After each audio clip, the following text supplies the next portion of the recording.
This just in, Kyle Shanahan at the podium ahead of Super Bowl 58 in Vegas. Let's take a listen. Kyle, how you doing? It's weird without an injury report. That's the only way I opened it up, so go ahead. You have two players in the top 5 vote getting for the MVP. I mean, this is a very wide question here, a broad question, but can you put into perspective just how unique that is to have two players such as Brock Purdy and Christian McCaffrey who have played at such a high level for you?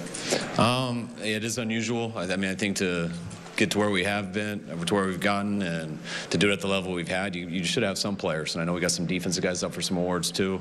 But having both of those guys in the run and the pass game, what Christian does in both, and really what Brock's done in both, they've both been unbelievable and the biggest parts of our offense. To your right, Kyle. Hey, Fred and George, in a lot of ways, are the emotional team leaders for you guys on their respective side of the ball. What'd you see in them as prospects, and how have they developed that leadership as they've gone on in the NFL? I mean, I think they developed it the more they played. I mean, they didn't come in, they weren't like that right away. They came in and they were both pretty quiet, but they both worked as hard as anyone. They were the same every single day, off season, regular season.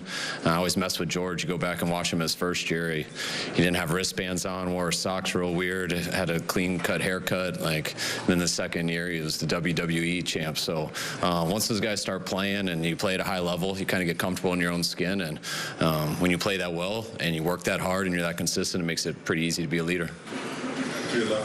Yeah, Kyle, you've been asked a lot about how being the son of Mike Shanahan was an advantage for you to get here, but there's been hundreds of kid coaches, or coaches' kids, who didn't get to where you are. Is there anything that was unique about advice he gave you or lessons he taught you that may have been, you know, helped you more here, or anything you did? I mean, I mean, being a coach's son, I was very fortunate to just be around it so much, especially at the NFL level.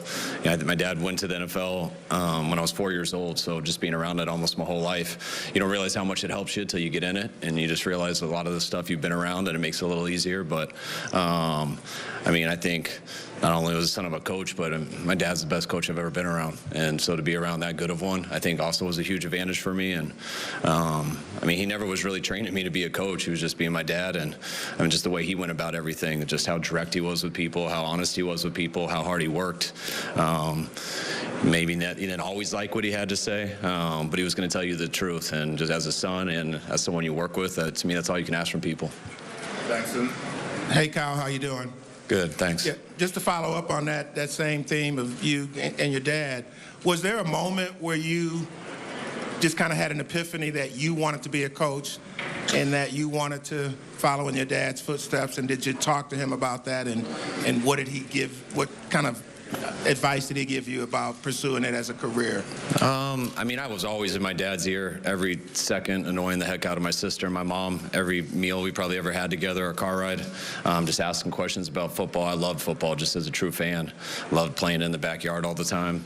I remember a ride in 8th grade, telling him how I wanted to play professional sports. I wanted to earn a scholarship, and which sport should I try? And I know football will probably be the hardest one for me. And I remember him telling me on this long car ride how you just got to commit to it and do it. And I remember setting up a plan then on how to work out and do all this stuff. And from that standpoint on, I was always trying to be a player, trying to get a scholarship, trying to play in college, things like that. And I think once my 5th year hit and the reality of what I was as a player hit, then I think, and I started to think about it, I was like, you know what, I think I want to coach. I don't want to stop being around football right now. And you know what, I think I've actually kind of been working at this my whole life because it's a little bit easier than playing, and I think it just kind of naturally happened. Down front. Kyle, what do you think it is about Brock Purdy that he's able to adjust his mental focus on crazy media circuses like this and then the biggest game of his NFL career? That's, I think, the most special thing about Brock. I mean, just he doesn't have to change much because that's really who he is. I mean, Brock is as humble of a person as I've ever been around. I talk about him having just a strong foundation on who he is, and it's rare I think people have that coming out of high school, I bet he had it, just looking at what he did in college and how people speak of him. I know when he came to the league, you could see it on him right away. You've seen it through everything. I mean, the third-string quarterback, the starting quarterback, what he's done this year, I mean, he's still the same guy as he was the first day, and you can ask him. I think it has a lot to do with his faith, how he leads his life, but it carries in everything he does. Back center.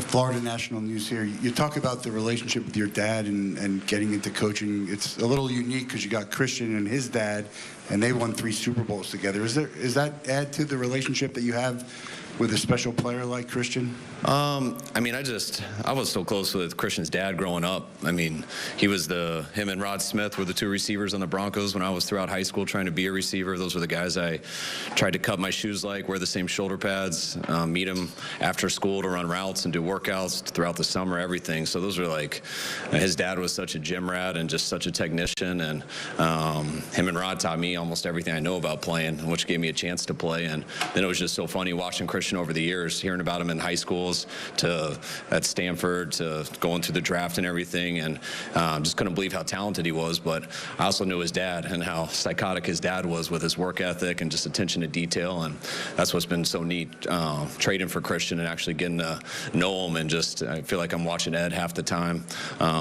Lisa the other half, she had probably a little better personality, which is in Christian. But it's funny how the apple doesn't fall too far from the tree, and I'm sure they got some similarities watching me with my dad. Kyle, it's right over here. Hey, it's well documented. You've obviously had to go through some excruciating postseason losses.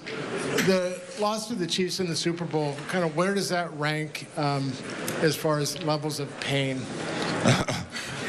I mean, I think anyone who loses a Super Bowl probably ranks that up there. I mean, I know. I remember always seeing my dad as a coordinator and stuff after those 3 Super Bowls when he was in Denver and I was younger, and how hard it was on him. So I think anytime you get that close and you lose it, the last one, that's definitely the hardest. But you also, all football games are hard to lose. Each week you put so much into them. That's why the more you coach, the more you realize, like, when you win, you're just kind of relieved, so you can get right to the next Monday and get ready. Everything's trying to get to that last week, and we did get to this last week, and this will be our last Wednesday. Our last Tuesday. I mean, Friday will be our last practice, and Sunday will be our last game, and you're always hoping you're the team that wins that last game, and that's our goal this week. Hi, Coach. Is there anything in particular you're feeling about going into the chess match that is going to be against Andy Reid? Same as you always do. I mean, Andy, as good as there is, especially, him running the offense, and Spags on the defense, as good as there is. And they've both been doing it for a long time. We've all gone against each other a number of times. So I think the schematics can get a little overrated. We all have real sound systems, and we all have real good players. So we'll see how it unfolds on Sunday. Center Kyle. There's been talk over the last week about a lack of defensive effort in the last couple of games, and that was going to change. How have you seen that group really change their focus this week? I think they've been about the same. I know there's been a lot of talk about effort, which showed up on a couple plays in particular, but that wasn't our best on those couple plays, but that definitely wasn't why we struggled stopping the run. There was a number of other things we had to detail up. When you play an 8-man front, it just takes one guy to get out of a gap there'd only be one guy left, and that's stuff we got to do a lot better at. But our guys take a lot of pride in what they do. They work hard in every day, practice, games, since I've known them, so I don't expect to be any difference on Sunday. Back center. Me. Kyle, to your left. How much did it help when you were developing Brock that you had so many pieces in place on the offensive line and at the skill positions to where you didn't have as much of a concern about bad habits forming because of protection or because of lack of options in the passing game? Not much. I mean, last year we went into the year with a guy starting center for the first time in his career. Never started a game before. Our right guard had never started a game before. Our left guard was going into his second year. So I think we did have some inexperienced guys. It wasn't really about developing Brock. Brock was a really good player when he got here, and he got thrown into a position and he competed with other guys, and then he got his opportunity because he was hurt. And when he came in, he played at a high level right away. There was no time to develop him. We just had to throw him in. We were trying to win, had a chance to make a run to the playoffs, and he came in. good because he was in practice, but he was even better in the games, and he didn't lose a game that year. That he finished and did a hell of a job, and now he's developing with everyone else. I think as he gets better, the whole group gets better, and we got a bunch of guys now who have played over a year together, and I think it's showing. We'll take 3 more. If you're just tuning in to HQ, that is Niners head coach Kyle Shanahan at the podium ahead of Super Bowl 58.